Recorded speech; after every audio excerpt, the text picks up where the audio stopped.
Welcome to another episode of the Real World Assets Show. Join us on our journey to tokenize the world. Let's roll. Welcome back to another episode of the Real World Assets Show. Today we have special guests from Stobox. We have the co-founder and CEO, Gene Dev. Welcome, sir. And Ross Shem, the COO and co-founder. I've had really interesting conversations with Ross over the past month, and we've been having conversations about really going live with what's going on with Stobox and introducing Stobox to my users at RWA Builders and some of the things we're doing on this side of the pond. So welcome to both of you. Thank you very much, Travis. Thank you for having us. Thank you for the invitation. It's great to be here. Of course, we'd be happy to share the insights and our progress with respect to Stobox, as well as this is a marvelous industry and a great momentum. So there's definitely a lot to chat about. Yeah, I know we're both on the forefront. Looking for real world adoption. Sorry yes, for exactly. the connection. Anyway. Yeah, Ross. Yes, exactly. Thank you for inviting us. It is a pleasure to be here and looking forward for insightful conversation between Stobox and RWA Builders. I think that we have a lot to share and a lot to digest. 100%. You know, I know you have some big news we'll get into with Stobox 4 and just different developments of your platform. But I guess let's start from the beginning. Stobox, a really great name, and you guys are the OGs in the security token offering market. You've been doing this for 5 years, and there's only a few that have been here, have stuck around, and have real thriving businesses right now. And Stobox is one of them for sure. And I know you have a really strong client list, and we'll talk about some of that as well. But really like to just talk about how this all started, just in a short format of, how Gene and Ross connected and how Stobox was formed. Ross, would you like? Thank you. Thank you, Travis. Thank you, Gene. Yes, let me start, and we'll be very happy for any comments and insights from Gene, because we're building the same company for the last 5 years, but each of us have a different angles, how we see the full industry and our current operations and activities. So look, we started this business more than 5 years ago, as you mentioned, with the idea to merge the traditional markets with the blockchain, because Gene and I, we have more traditional backgrounds. And for the last 5 years, we built the full Stobox ecosystem that includes different arms and different parts of our business. One of them, it is the consultancy, where we help clients to educate what tokenization is and diving into the business model to understand how tokenization can be feasible. And for the last 5 years, we conducted more than 100,000 hours of research to understand all of the cases, pitfalls, regulations. And also we acting as a global general manager for the client to assist him during their STO path. And we're focusing on each stage of the STO, and it is our unique selling point that we manage all of the process. It is one arm of our business. The second arm, it is their technical ecosystem, because Stobox is a tech company, and so far we built 3 blockchain-based products for the primary issues for security tokens in form of SaaS, software as a service, and we launched this product more than 4 years ago, and it was one of the first STO platforms in the world.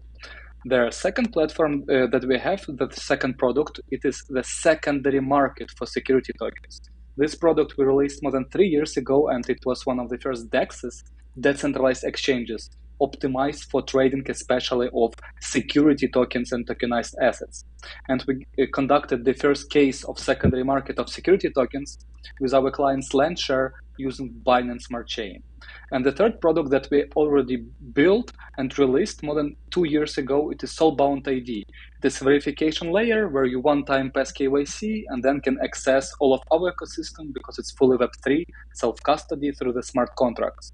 It's like login with Google, where you register one time with Google and then can log in different services. The same we did in Web3. So it is the second arm of our business. And the third arm, it is our educational activities, and I really appreciate the contribution of the RWA Builders, of their popularization of tokenization of real-world assets, and I think it is great strategy, and I know that it is long journey. It is hard journey, but it's the right way how to contribute. That's why we also sharing our expertise through our YouTube channel, through the RVA media that we built, through the Stobox Academy that we recently launched. And I'm sure and I know that there are different possibilities how we can collaborate. And because the tokenization industry is extremely huge niche, I'm sure that and I believe that it is not about the competition, it is about the collaboration. And it is great to see that different providers, Tokeny, Securitize, RVA builders, Stobox, Bricken, all of them contributing and bridged through their one idea to bring tokenization on the streets and popularize the real world assets. Thank you. And Gene, do you have any comments, especially of what we are building now? Yeah, I will tell you more what we're building, but it's actually it's great that we started back then, because back then there was already kind of knowledge within the air that the blockchain would be a supreme technology for any type of transactions. But when we talk about the assets, and usually finance is the first kind of industry to adopt that new technology. It just appeared that finance and the blockchain they clicked, and this is how cryptocurrencies emerged. At that point, but it was back in 2018, 19, when I was in Asia back then, and nobody knew how to evolve, but everybody kind of felt that huge potential within the air, like something gonna happen. And we thought of, okay, what is the main problem? How can blockchain actually create the value? And we come up with an idea. Okay, I think the main would be to transfer something which is very liquid onto the chain to make it liquid. So I guess that would be the first biggest boom within the market, because the liquid, and what are liquid assets? So this is now you tackle, okay, this is tokenization. So you're going to tokenize something in liquid and valuate that and put it on some DLT framework that actually will distribute this asset throughout the, of course, with the respect to certain compliance rules and securities laws. But nevertheless, the technology of DLT would actually bring this. And we thought, yeah, definitely that's the spot to be. But what is next? And it was like no one. You're very right, Travis. There's a couple of companies back then, like Securitize and Tokeny and a couple of other guys, and everybody was looking at the industry from the different perspective. Now we're talking the acronyms, the RWA. There was no RWA back then. Everybody was doing a security token offering on tokenization and all these unique cases. But now it's great that actually we see, patronization and kind of, standardization within the industry, within the token standards, or within the certain approaches, regulatory stuff, how clients see tokenization, because back then it was just absolutely, something untouchable for them. Now they more or less understand what would be the scope. So the industry is being formed, that is actually great to be one of the dinosaurs within that first DNA evolution. But the most interesting part obviously is ahead of the curve. So I think what is everything is doing and being done now, I think it's just to have an advantage in the start of the industry. And of course, if you look at the BlackRock with Ethereum fund, which is the first fund of that size on the public blockchains. But again, I don't think it has started yet. It definitely, tokenization is something that will start very, very soon, and then we're all gonna explode. I mean, that's how I feel about it. I 100% agree, and I'll make some comments on that. I think, well, two things. I mean, you guys make it sound really easy, like Ross, you're explaining like the four pillars of your business, and we all know that you've spent a lot of time and energy and resources and pivots to work through regulatory compliance, work through legal, have the right partners in place, have the right tech stack in place, and obviously follow all this over time.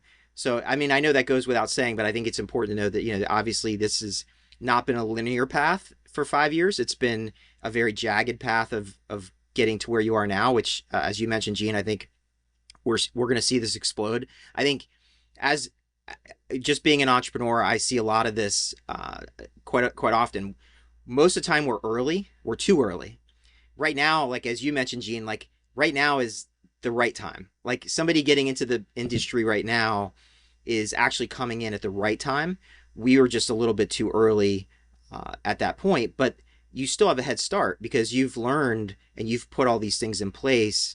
So you have a SaaS platform, and I do believe that's the future of tokenization. And the education platform is not to be diminished because onboarding people and educating people is going to be the most important part, really, and having those easy SaaS platforms where people can that bridge is very easy for them to take the next step. Like you mentioned, Ross, just like signing into Google, like it's no different. Like that's the goal of blockchain. We need to make it completely invisible so that people are able to obtain value, but without having to have all the technical complexities. Yes, exactly. And by saying that um, there are uh, different parts, and it could be sometimes too early, it means that, to be honest, in Stobox we spent since 2019, since 2018, 2 years, zero revenue, zero clients, because it was very difficult to educate businessmen what tokenization is and why they need so,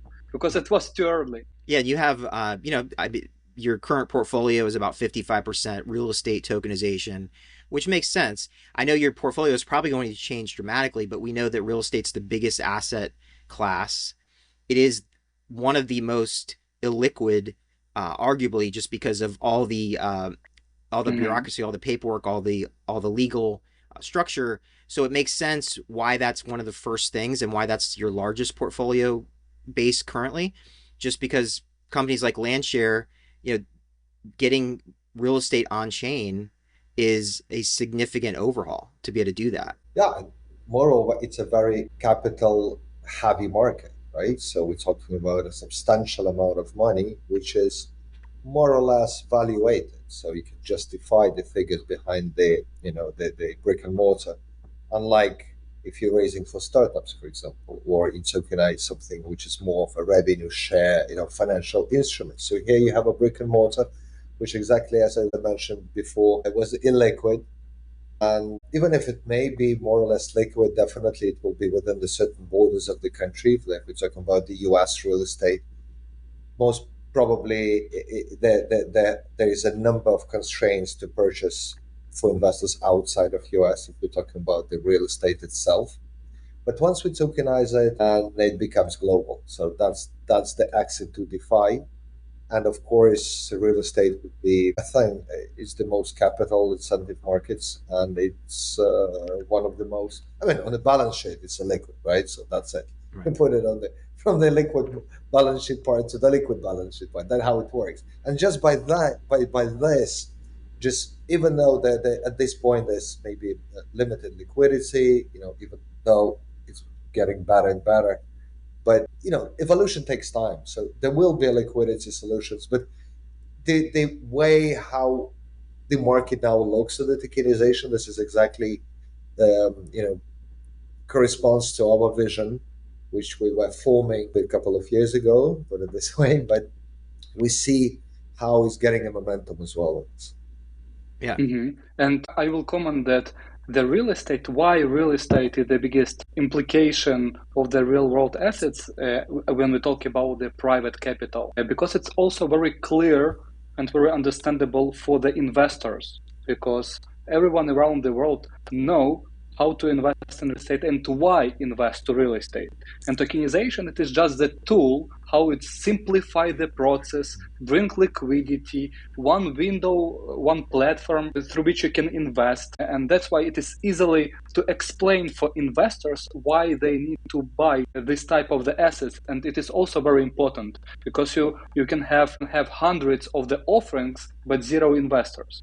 But with real estate, it is beneficial for both of the parties, for their companies or for the developers, because real estate, it is very old industry that needs modernization in the processes of investments, and for investors, because to buy a house in New York you need to have $2 million, and it is very high entry threshold and barrier for your investments.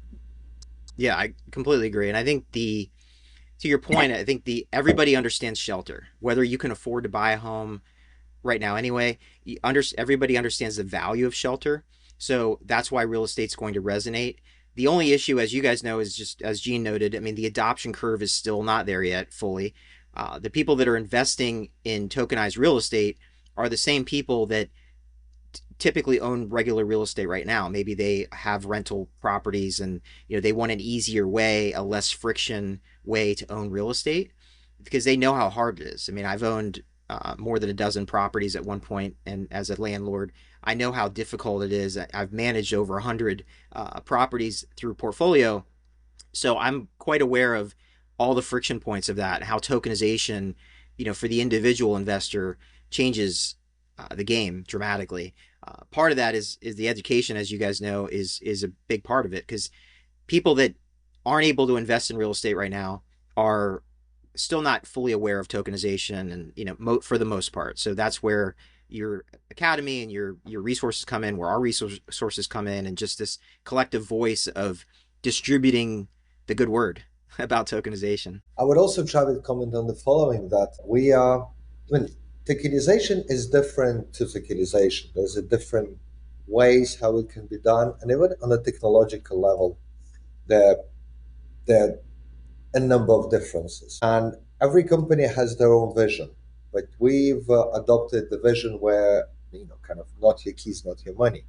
Even though we deal with the securities, we purely believe on the compliance on air and programmability within the smart contracts instead of having a centralized venues. So whatever we do in Stobox is auditable and put on chain as is for the logic purposes. So anybody can look at how contracts are created and what are the rules of the automatic execution.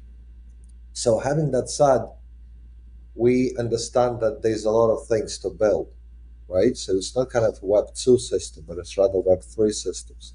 So we're working on this. But at the same time, I will give you an example. If you look at the Facebook version 3 years ago, you will look at this and like, wow, did I use that product, right?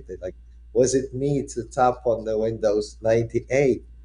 I mean, there's always the evolution goes in general. We can't just be the first one in adopting crypto. It's the whole market is paying up. So in the beginning, when we saw just the appearance of MetaMask, and it's a very kind of awkward ways how people manage their private keys, share their public keys. Now it's getting more and more adopted. So I'm sure, and again, we're working on this on the technological level, on the product level, UX level, and we see how the adoption curve, needs a regular user, capabilities of managing the things. Because Web3 is difficult, right? For the average user, you need to have a lot of knowledge. So what we see is like now kind of products, for example, like OpenSea, right? Even Uniswap, they're making their UX and making products much more, people oriented. People are getting aware of this. So when we talk about the adoption of tokenization, even though we built our Stobox 4 kind of to the top to the top level of today's UXs and crypto adoption, there is still curve to be walked. The talk have to be walked, right? So what I want to say is that you can't get an adoption at momentum. It's a growth, steady adoption of how people managing the wallet. So now what we have around 200 million wallets overall, EVM compatible, around 60 million on Earth would be what is called an active wallets, with the transactions with one transaction at least every month. About 60 millions of that wallet only. It's less than 1%, and it's a huge industry now. When the regulations, product, UX, and adoption will meet at some point in the future, when we start talking about like 20% of the global GP will be tokenized, then would that be in? I mean, we're all heading towards that future and building, not just heading. It's very important. Everybody builds, whatever we know, all the companies around, sharing and building this path to the bigger picture.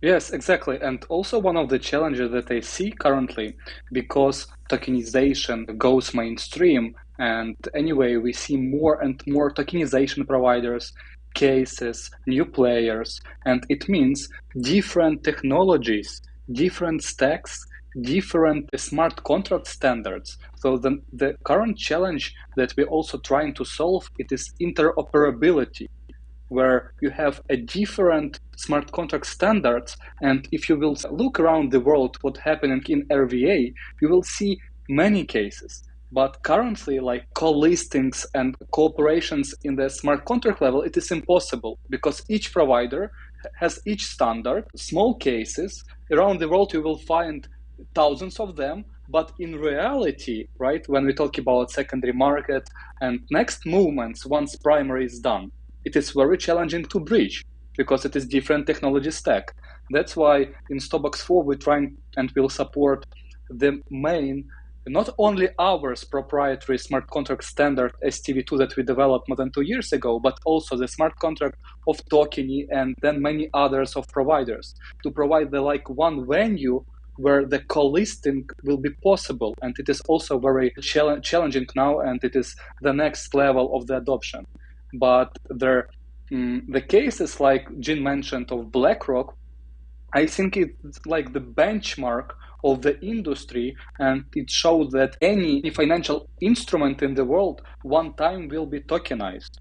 And real world assets, let's start from the definitions, right? It is a different niches that are included. For example, the private capital, where we see the real businesses like real estate that we already discussed. We have commodities that could be also determined as RVA. We have T-bills, so it is tokenized treasuries of the governments and public companies. We have the tokenization of collectibles of items like Rolex watches or cars. We have the stable coins, and I think it is the biggest case of RVA in the world, because if you will think about of their circle tether, so it means USDT, USDC, it is the biggest case of RVA in the world, because what they did, they have the fiat currencies that are in papers or in digital form. It is real world assets, and they put it in form of tokens and tokenize it. So it's the biggest case in the world, and it is also one of the parts of their real world assets industry. What we discussed with Jin before, what will be the next evolution in the upcoming 10 years of the RVAs? And it is very interesting topic, because what we believe in community driven businesses. That's why we think that the next evolution could be the tokenization of your private securities, of your private time, where you can tokenize yourself. Because if you will think as an investment fund, why would you invest in some company if you have the opportunity to invest in person who can create a different companies? Doesn't matter successfully, unsuccessfully, and you have this opportunity to invest directly in person. And we have already several successful cases in Silicon Valley in US in paper based, where their investment funds officially invest in person for the lifetime value that person generates. And I think it could be the next vehicle, the next future of the real world assets, because it's changed the life of the population from their unbanked countries, from the poor countries, and opens a lot of opportunities for people to fundraise for themselves. No, I love this transition, and there's great points by both Gene and Ross. I mean, I think the the transition of why Stobucks is different, what you're doing differently, your thesis, and also like as you mentioned, Ross, like there's so many different applications of RWAs. We're just scratching the surface, and it's a long game. It's iterative. Just like even though you've put in all the hard work for 5 years, the hard work is just starting, as you guys know. Like it's going to continue. To your point about the U.S., just stable coins. I mean, I think we talk about you hear this the thing of or the statement, the iPhone moment.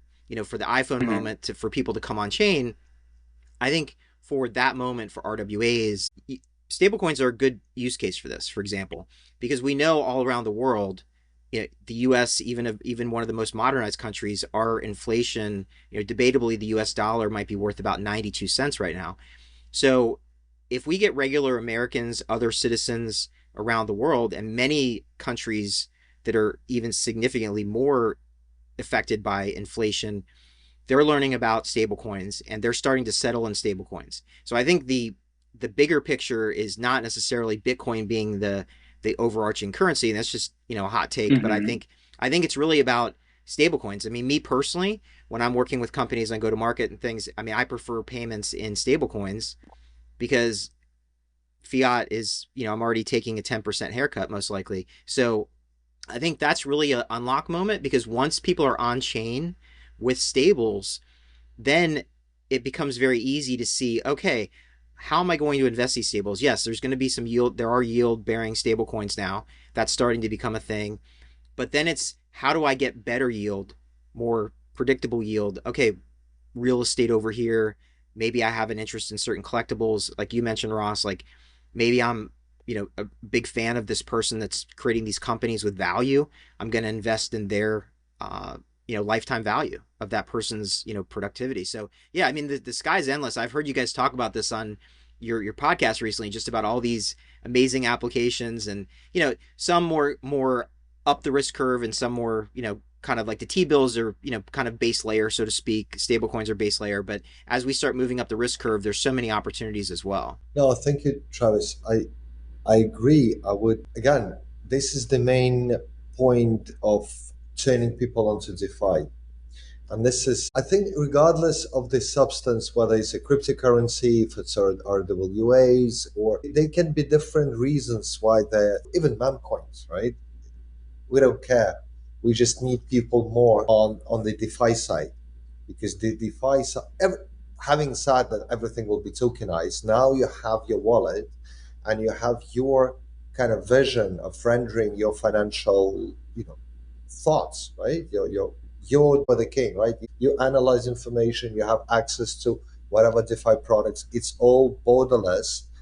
Okay, with respect to compliance, I mean, we know there's a lot of regulations now being enforced, but that's your access to the independence on the DeFi. And on CeFi, you always be dependent. You depend on your broker, you depend on your bank, you depend on a lot of things, on a social credit. That's also a new dependence in Mm-hmm. our world. So with the DeFi, I think that's the main point of inflection where people turn. And again, I would agree that stable coins would be an easy conversion point. So before they go into kind of more diversified RWA perpetuals, they would rather move their payments right to stables, understand that it's faster, better. Of course, you don't have a bank to call, but these days not many people have the bank to call, right? So they're stuck with the ordinary banking machine, and which is quite heavy and slow. On the other way, you have these DeFi payments and TRC20 within a second. That's the adoption. And then, of course, on top, we'll have the RWAs, the MEMS, the times, and name it. Mm-hmm. Yeah, I have comments, Gene. Yes, you're completely right that the main agenda it is to move people from their CeFi to DeFi in general, and then from DeFi they will start using RWAs, because as Travis mentioned, as you mentioned, when you have already your stable coins in your account, you will think about what you can do with these currencies, where to invest. And there are some events that motivate people around the world to forget about CeFi and start researching DeFi. And it is the cases like MTGOX, like FTX, where they're losing the money in Exactly. centralized venues in crypto. These events motivate general public just to research how to store money with your keys in DeFi. Okay, you need to install MetaMask. Okay, you need to understand how to buy gas. But in this case, you will be responsible for your funds. And of course, around the world, we still will have millions of people for whom currently more convenient will be to use CeFi.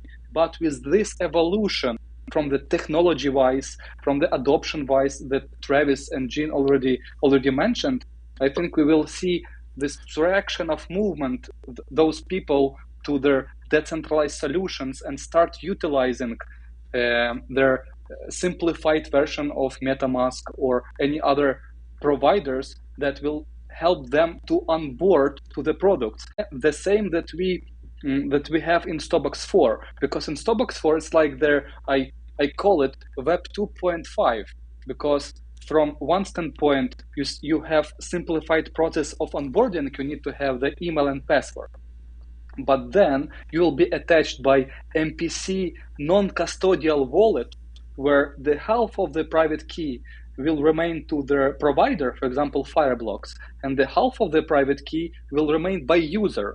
In this case, you still have the opportunity to back up and to reverse if you will lose your half of the private keys that you don't know how to store, but it still simplify the process and make it more secure, because anytime you can withdraw all of your assets to Web3 completely to your whitelisted wallets if you do not believe or trust for in CeFi, right, in centralized venues, and it is completely okay.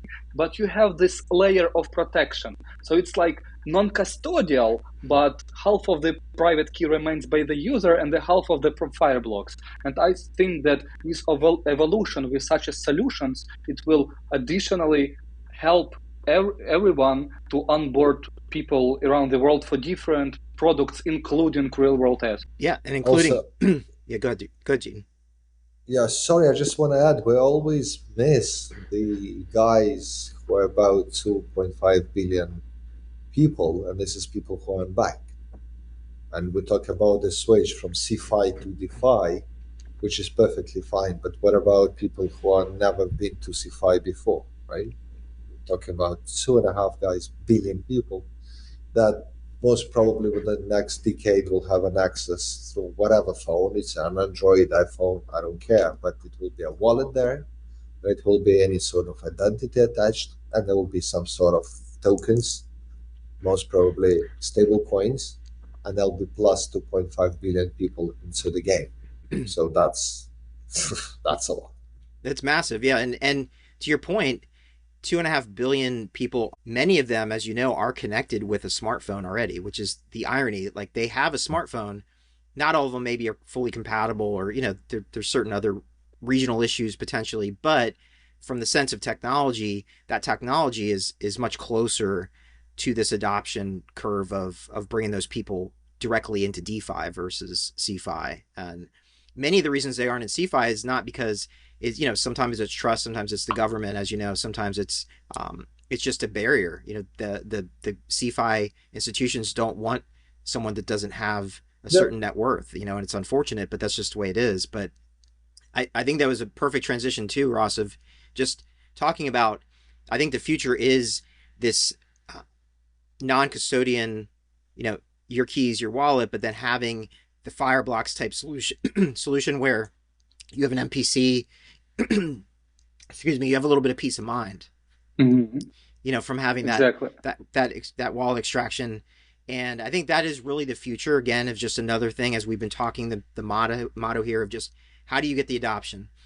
A lot of it is education, but then also it's the concern of risk. It's like, hey, if I go to my bank in the US, you have a $250,000 insurance policy with FDIC. So you don't worry, even as bad as the press might get, legally, you're able to get your insurance, if some reason that bank goes out of business or something. So I think that is definitely it's not a sexy part of DeFi and what we're doing, but it's a very important part of people feeling comfortable putting a lot of times their net worth or their, hard-earned investments into something that they feel like, what happens if I lose my key? What happens if something happens? But very right. But when you look at the CFI, it's always local. CFI is always local. It's always regulated. But when you take US, you take Europe, even though there's a global companies and there's a passportization processes, right, and certain harmonization of.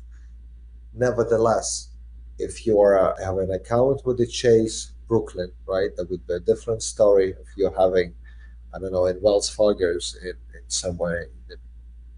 So there's a different CeFi infrastructure, whereas on the DeFi, it's all harmonized. It's all global. So you don't have. DeFi is the access to the global markets, like pure access, pure on chain, and you have enough. If you have enough, there is enough information for you to go through and understand what is the contract, right? What does it do? How is being built? So you're on a awareness side of DeFi finance, and now it's global because of the DeFi protocols. They don't have to chat on a different standards. Nobody knows what they're chatting about, and then they end up with being named with barely stones with a 20% more equity on the public, and it's a public company, right? And everybody says, okay, how come they have more 20% of assets than they have on the balance sheet, tradable on New York Stock Exchange? Like we have a clutch. Come on, Penny Stones, the biggest company. That things would be just impossible on DeFi, right? It's transparent. Somebody Yep. will click, and that's it. So yeah, no more scams that way. That's why I think I know we agree that public blockchains are I think a big part of this, and BlackRock proved that with using Ethereum for for their first fund. So they could have obviously focused more on a permissioned chain, and they chose to keep it transparent. And I think that's quite important that we see that involvement. I believe in that thesis as well. And I think from I guess as we're building up to this transition too, like Ross, you touched on this a little bit, but maybe walk us through. I know you've given me excellent explanation of like Stobox 4, and even just starting from kind of like the user experience of onboarding, what this looks like. You talked a little bit about the simple Web 2.5 type of onboarding, and having a Fireblocks wallet, where that makes it a lot easier and more comfortable for people on board. But let's talk a little bit more about your Stobox 4 and just all the things that you're doing differently, because we touched on this different times in this conversation, but I think it's important as we're getting toward the latter half here, is just really digging in of how people can get involved, what's different, and why this is such a simple process. And then we can talk a little bit about your ecosystem token as well, and how that kind of fuels incentives and Web3 ethos, which I think is quite important for community. Yeah, thank you a lot. I will So steal that answer from you if you don't mind. yeah, I will please start. steal the product part. Look, we deploy dashboards, right, as the platforms for our clients. It's a manual process. And because we're talking about the securities legislation, most of the cases, there are certain processes that you can't just mainstream. So it's not a crowdfunding company, it's not a crowdfunding platform.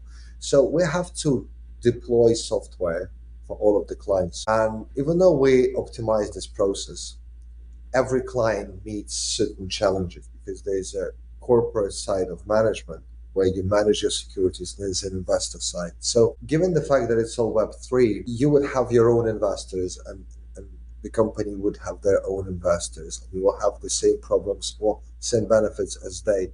So we kind of create similar infrastructures for all of the clients. But then we realized at some point that, look, in order to enforce new regulations, we need to be wallet issuers, but we need to make sure that the wallets are non-custodial. At the same time, there could be a compliance logic put on it, because most of the clients, they're not sophisticated. They don't know how to manage the securities legislation, which basically would just put them into potential fraud scenarios. So we need to take care of this. So we need to create a programmable logic for the securities to behave with respect to the issuer's desires, or issuer's compliance, and to bridge everything together. It would be one of the, and I'm sure that's the best way how it should be done, is by creating a bigger platform. This is basically a Stobox 4, that you would create the wallet and will be where the wallet issuers. We're using the Fireblocks technology, but nevertheless, the wallets are attached to identity. So every transaction within Stobox 4 is a compliant transaction. So that's a must, right? Because again, we deal with the RWAs and with securities, and compliance something we have to focus on. Again, if people are happy with meme coins outside, that's perfect. But our territory is all the transactions have to be attached to to the KYC data on chain. So that's the first engine. The second engine, we understand that there's a different types of securities and there's a different type of businesses that can be onboarded. And the first customers would be not people who would like to tokenize, but as that you're very right, the people who would like just to use stable coins or any digital assets, but in a compliant way. So by bridging KYB data, KYC, UBO, and bridging the compliance with the wallet infrastructure, we're able to pull the pure Web3 compliant payments. That actually you can export data from blockchain via API and show it to your tax attorney. You can prove it, it's yours, and you can build a payment within the company, your own company, for all of the people outside, working of different jurisdictions. So you can use this as a payment tool. And the next would be, of course, you as a business, you always have your assets. What you can do with them? Tokenize. That's a next step. After the payments are being done in a compliant way, you think, okay, and what is my security token? It can be a revenue share in your podcast. It can be a profit share in your personal interest from whatever. So what we'll be facing, it's much more sophisticated assets that can be tokenized. So it's not just the corporate, but the kind of derivatives of personal and corporate. You can play around. You can buy an attention. You can do a lot of things, and we need that playground to play, right? You need to, because we never know. Time is one type of asset, two bills. So we need two things. We need an infrastructure to list others, right? So we speak the same language and people get access to something which is perfectly fine as Ondo, for example, or Lyft, or they get access to some staking in a compliant way. At the same time, they should be able to create something new and tokenize that new. Make sure they frame it correctly legally and and token wise. And the last, but that definitely not the least, is that what we face is the problem of trust. Because okay, BlackRock issues a fund. No way, no questions. But if either of us would issue a fund, like unless we know each other personally or we have a huge heritage and legacy behind our names, everyone would question what it is, what it is. Like, why would I buy your fund? So what we're doing is that we are creating I don't want to say it's a marketplace, but basically within the flow of token issuance, we have providers that actually can do audit and verify you and your contract. So imagine you tokenizing something with two legal providers, KPMG in Geneva and Ernst& Young in New York, by blockchain approving this offering. So would that would be that different to your potential investor? How they treat your token? Of course it would. So we kind of bridging the adoption, compliance, and a bit UX with the ability to create this asset not just purely on the blockchain, but attached to validation, to legal legal facts. So you will able to see, like, NFT being traded. You can see how the security being born, who originated, who created, accepted this, who evaluated. So it should be, getting Exactly. ready to a bigger industry. So you look at the, as a potential investor, you build trust. So Stobox builds that trust. And again, we've seen so a lot within the last 5 years. We have that, vision how we can put it now and definitely make a next step in the adoption of the things. Exactly. I may say that we are the innovative plug socket for other sockets. Because through the Stobox 4, our main agenda it is to have one venue, not the marketplace, but the venue where we can create the functionality where the user once he's onboarded through the email password, then the user will be attached by the MPC non-custodial wallet, where, as I mentioned, the half of the private key remains by the user, the half of the will be remained by the Fireblocks, and then the user, because it's non-custodial wallet, self-custodian, need to have deposit the gas, but it will be connected through the exchange, where he will be able to deposit through their credit cards. So simplify the process. Then it will be the functionality for store crypto, compliant store crypto in this wallet. Then it will be the functionality of tokenizing the assets. What assets? We will breach T-bills from Ondo, from Maple, from other providers. We will breach their private capital tokenization through our understanding, utilizing different service provider standards, as I mentioned, by Stobox, by Tokeny, and by any others. We will create the functionality of tokenizing real estate or any collectibles like Rolex, like real estate, like cars through their NFTs, right?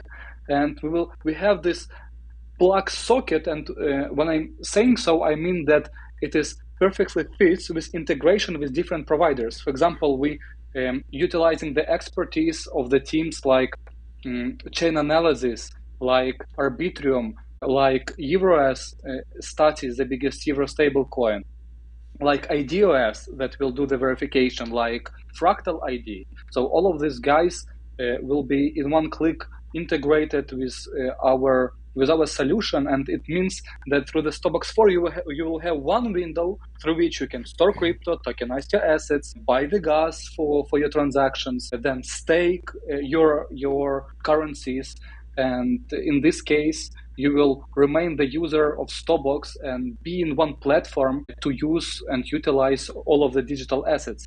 And it is the main idea.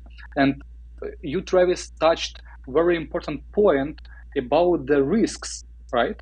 And it is extremely crucial for our listeners, because if our listeners will open their X platform, Twitter, and will navigate through the hashtag RVA or STO, they will find zones of the companies, a lot of projects that having their utility tokens with zero traction, but under their abbreviation and agenda of RVA. But they have nothing with real world assets, and the users and their listeners, they need double check and do their own research. What company does, what they tokenizing, where, how, under what processes, through KYC and KYB or without, because it's extremely important, because the common user, common investor that have no idea what tokenization is, utilizing and using Twitter, YouTube, or other channels, and will see a lot of projects that do marketing, because tokenization now is a trend. As you, Travis, mentioned, we just started. Yeah. And it is extremely important to do the proper research about each project, each token, or each offering. Yeah, you guys really brought this together so nicely.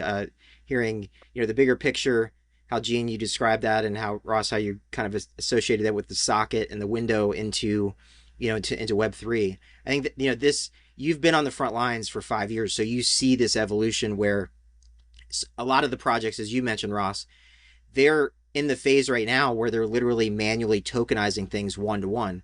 You've already been there, done that, and you're still doing that. You've already proven that. You already have clients in that area. Evolving this Stobox 4 into the window into Web3 that has all this built-in compliance, has the comfort level and trust there. And so I commend you both for this consistent vision of evolving. And as you mentioned at the beginning, like you guys, it's, you still got to walk the dog. You still got to do this work, because it's going to be constantly evolving, and you want to look back a year from now, 2 years, 3 years from now, and be embarrassed of what the technology is going to advance so much. You want to keep going with it. And I love seeing that. And I do think that is really the future, is you have a window in there into Web3. You're able to make your payments. And I will touch on one thing I think is super important. What you mentioned, Gene, about derivatives. I mean, I've been, not enough people are interested in talking about this yet, but there's debatably 700 trillion in assets, like traditional assets out there, like including real estate, etc.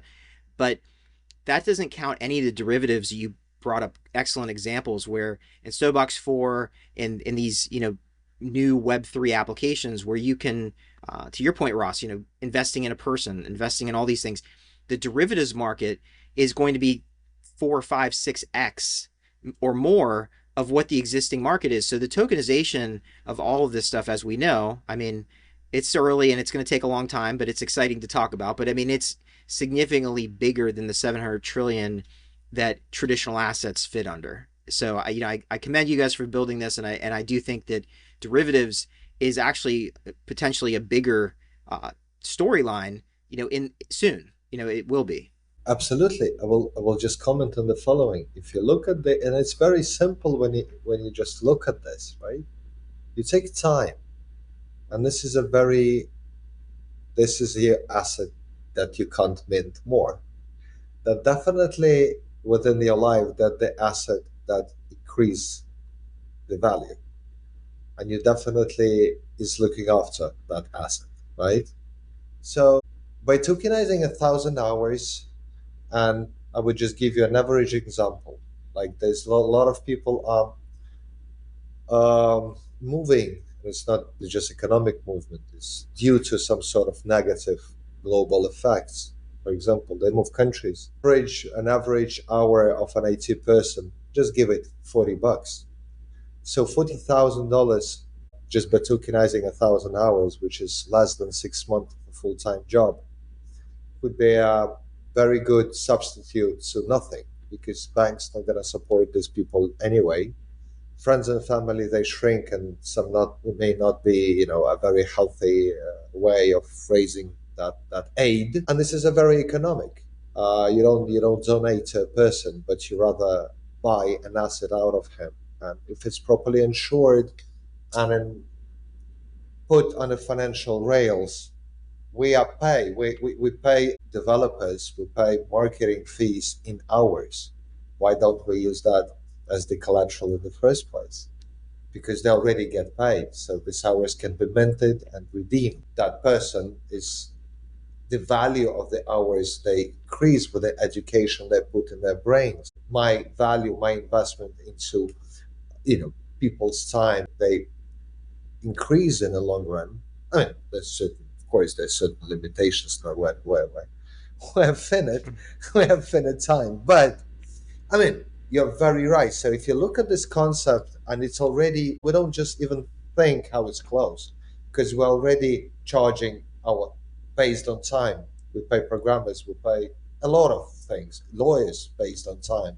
Why don't we tokenize time of a young, bright kids, and then make sure they are, they're, they're successful.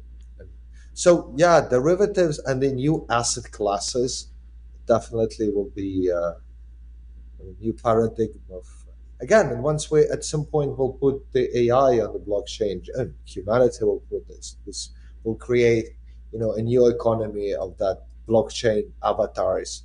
And it's only in crypto that robot can pay a robot, right? So in order to get R2R transaction, they only can be done through smart contracts. No bank's gonna handle this. So once your drone will be talking to my drone, the only way they can pay each other is through the crypto, right? So Yeah. that's it, and we're just getting there. Yeah, crypto is going to, a lot of people talk about how crypto is, kind of on a walled garden apart from RWAs, but crypto is essentially the economic currency of RWAs. It's going to, and just like Stobucks has a utility token for gas and for other incentives, these types of economies within the Stobucks ecosystem and any other ecosystem that comes into Web3 are the future of commerce and the future of economies, especially of scale. And as you mentioned, having a platform like Stobucks 4, and as you continue to evolve it, that also allows you to move in and out of traditional investments, whether that be like the Ondo type T bill or something that's a complete derivative. And again, this goes back to like a balanced portfolio. You might want to invest in this time of somebody that you are fond of, that you think is going to be successful. That's obviously significantly higher in the risk curve.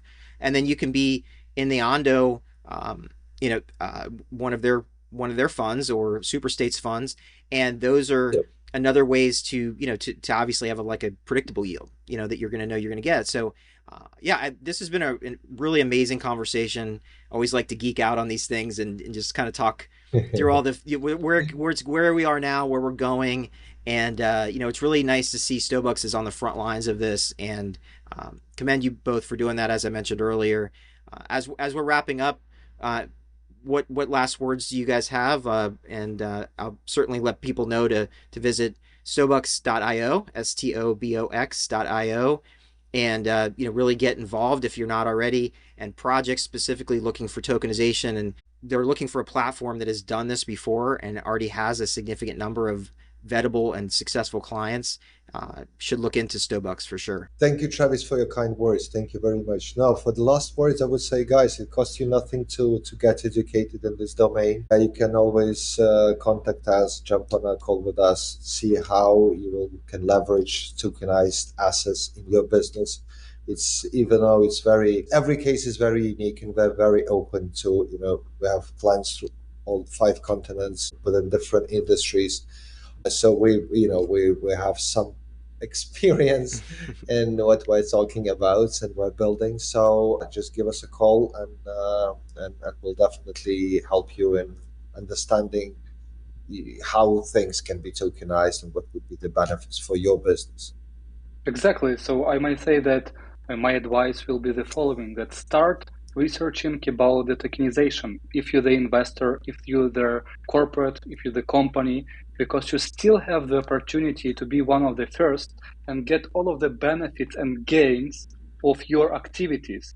Because the fact is that all of the financial instruments will be tokenized. The question is when you will be onboarded to this industry.